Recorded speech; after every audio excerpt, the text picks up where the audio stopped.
Hi, Christine. Hi, Holly.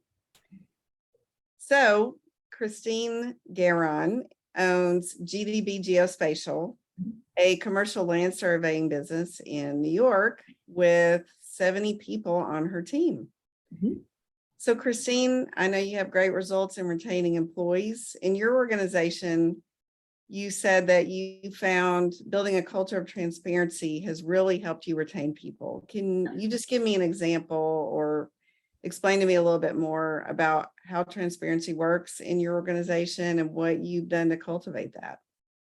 Sure, yeah. So to me, transparency means letting everybody throughout the organization know where we are going as a company. What are the company goals? What's the vision? So we've got 10-year goals set, we've got 3-year goals set, and we boil that down to what does that look like in 1 year? What does that look like in 90 days?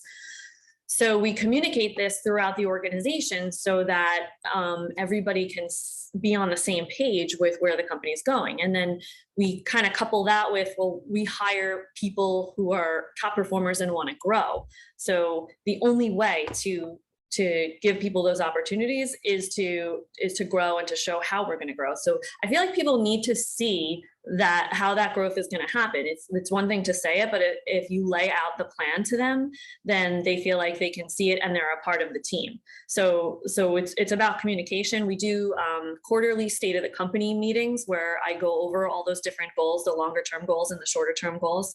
When we're hiring, the first thing we do is go to our staff and say we're hiring for these positions. When people do leave, because it does happen, even though this is about retention, right? Of course, there are times where we lose people. We try to tell everybody else, like, this is your opportunity to step up. So just being transparent about where the company's going, the vision, makes everybody feel like they're a part of something. So that's kind of the positive spin on transparency. I think on the other side of it, there's also sometimes there's a negative message that has to go out. Like for instance, during COVID, when we had work disruptions, we were on a daily basis. The leadership team was sending emails out to the company about what we knew and what we didn't know, what we were trying to do and hoping for versus what we didn't know what we could control. So, there were definitely times where we were straight up and said jobs are in jeopardy. And I think people, even though that's on the negative side, they would rather hear that than wonder what's going on. So in our organization, transparency is just like over communication and making people feel like they are a part of the team and the mission and communicating that mission. Wow, that is so great. You're doing great things. Thank you. I'm very impressed. Thank you.